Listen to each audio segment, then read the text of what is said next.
Hello everyone, আসসালামু আলাইকুম। আজ আমার বাসায় অনেক গেস্ট আসবে।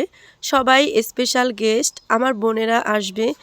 ডিসেম্বর মাস, সবারই বাচ্চা কাচ্চার পরীক্ষা শেষ। আসলে এখনই কিন্তু পারফেক্ট সময় বেড়াতে যাওয়ার আর ঘোরাফেরা করার। তো আমি এদিকে ওদের জন্য মোটামুটি একটা নাস্তা রেডি করেছি। তার ভিতরে একটা কেক ছিল, আপনারা দেখতে পাচ্ছেন। সবাই বসে একটু গল্প টল্প করতেছে। আমি এদিকে নাস্তার জন্য সব কিছু রেডি করতেছি। একটা কেক কিন্তু বানিয়ে নিয়েছি, বাচ্চাদের ফোকাসটা কিন্তু কেকের দিকে। আমার কাছে খুবই ভালো লাগছে। যাই হোক, নাস্তা টাস্তা করতেছে ওরা। এদিকে আম্মু গরুর গোশ বসাই দিছে। রোস্টের মুরগি কিন্তু ভাজা হয়ে যাচ্ছে, এদিকে বসিয়ে দিয়েছে। তারপরে ফিরনিটাও কিন্তু হয়ে গিয়েছে। তো এদিকে হয়ে যাচ্ছে সব কিছু, সবজিটাও কিন্তু বসিয়ে দিয়েছে।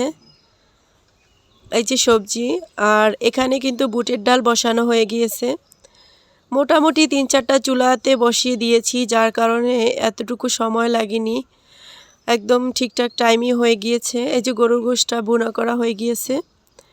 এখন রোস্টও কমপ্লিট হয়েছে। তো সব কিছু কিন্তু রান্নাবান্না শেষ। এখন টেবিলটা সাজিয়ে নেওয়ার পালা। তো সাজানো হয়ে গিয়েছে।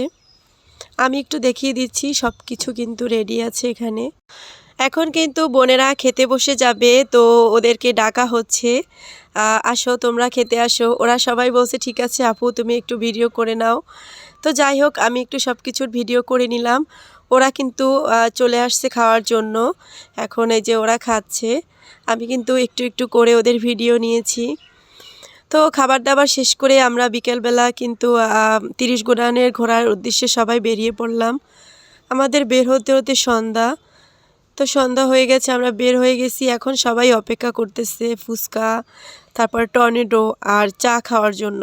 কারণ সবারই পেট ভরা, কেউ তেমন কিছু খাবে না। তো বাচ্চারা এক একটা চয়েস আছে ওদের, ওরা অর্ডার করছে। এখন টর্নেডো চলে আসছে, তারপরে চলে আসবে ফুচকা। এই যে ফুচকাও চলে আসছে।